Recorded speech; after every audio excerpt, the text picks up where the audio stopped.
times when I talk to kids these days and I ask them, who's the first guy to walk on the moon, they say Lance Armstrong. So it's good to have people who understand the basics here. We don't have any demographic challenges here. Apollo 8 was the biggest, most badass, ballsiest mission ever. I mean, anybody who studied Apollo will tell you that. And it was, I can tell you today, it would never happen. The amount of risks that they accepted, the decision to go to the moon, the first time that human beings have been strapped into the Saturn V, it was a remarkable accomplishment. And while, of course, technically we won the race to the moon against the Russians when Apollo 11 landed, Apollo 8 was really when it was game over. And the Russians knew it. We now know that, looking back in their history. After Apollo 8, they essentially gave up whatever moon program they might have had. We do not lead the world. Germany is a world leader in solar power. Why? The government has made a point to subsidize that process. And as a result, Germany, which I think probably gets about 3 days of sunshine a year, is a solar power leader. China is also pushing hard on wind turbines. It spends $9 billion a month on clean energy projects. $9 billion a month. I ask you to think about what was happening in this very city 50 years ago this evening. 2.5 weeks earlier, the Soviet Union had lofted that beeping beach ball into space. And on this night, 50 years ago, Sputnik mania was in full bloom. Some of it was fueled, I must confess, by my predecessors in the Fourth Estate, with headlines which read, Reds orbit artificial moon, or Soviet satellite circles globe every 90 minutes. Politicians chimed in too, though. Senator Lyndon Johnson, who was trying to make his way to the White House at that time, said, and I'll try to do my Johnson, soon they'll be dropping bombs on us from space like kids dropping rocks onto cars from freeway overpasses. Not bad on the Texas, I guess. Had enough time in Houston.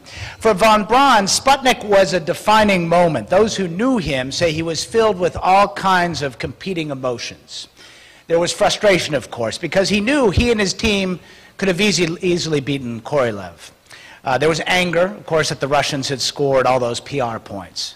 But there was also jubilation, because he knew this event would mean the restraints would be lifted.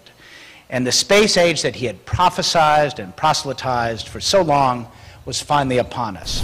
If you think about Twitter, it's everybody has their own kind of individual news feed. And this kind of went from kind of a hobby, a passing fancy, a thing that friends do, to something more profound and more serious, frankly, this past summer during the disputed elections in Iran.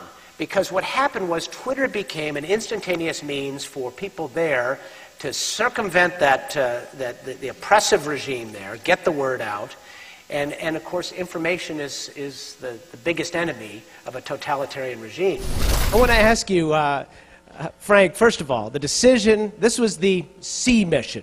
All the Apollo missions were A, B, C, D, E, F, I think all the way through G or something to that effect. The C mission was supposed to be low Earth orbit and a test of the lunar module. Grumman wasn't ready. The lunar module wasn't ready.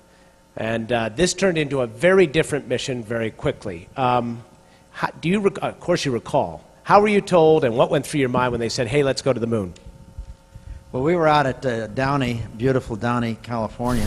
Have we really solved the problem of radiation exposure to the astronauts going through those Van Allen belts? Well, what they have is pretty jury-rigged, really. I mean, there are notions of, when you send a crew to Mars, a year-long journey. This telecast won an Emmy, and you're the guy who didn't even want the camera on board. So I think you're probably the most reluctant producer ever to win an Emmy. Okay, look, all right, look, I threw up and I didn't want the camera, I admit it.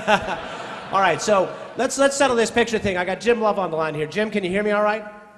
I can hear you now. Did Frank throw up again? Tell us about the famous picture. Who took the picture? Well, I did, of course, naturally. You don't think Anders is still talking about taking a picture, do you?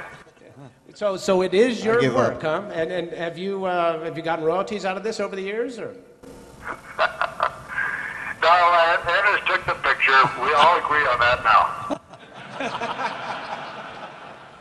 Jim, as long as we were talking about the telecast or reading from Genesis, what was that like for you, that decision and those words?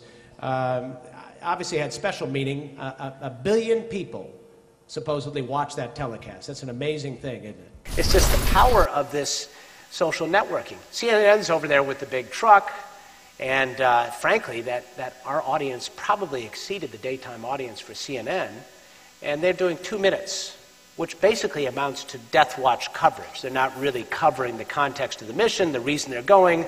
They're just taking it live in case it blows up, which is a sad fact.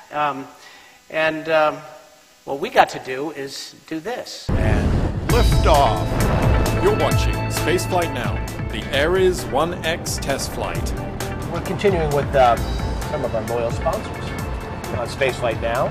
In this case, Lockheed Martin. You know, everybody, a lot of contractors have key players. We've talked about ATK being the prime on this, but Lockheed Martin has a key role to play at the top of the rocket and midway. You might say you're the brains of the operation. Yeah. Would you say that?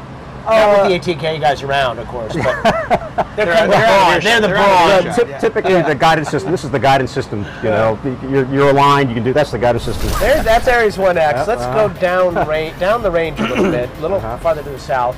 Yep. There's one of your babies. But wait, where's the top? There's it's a headless Atlas. What did you do to that darn thing?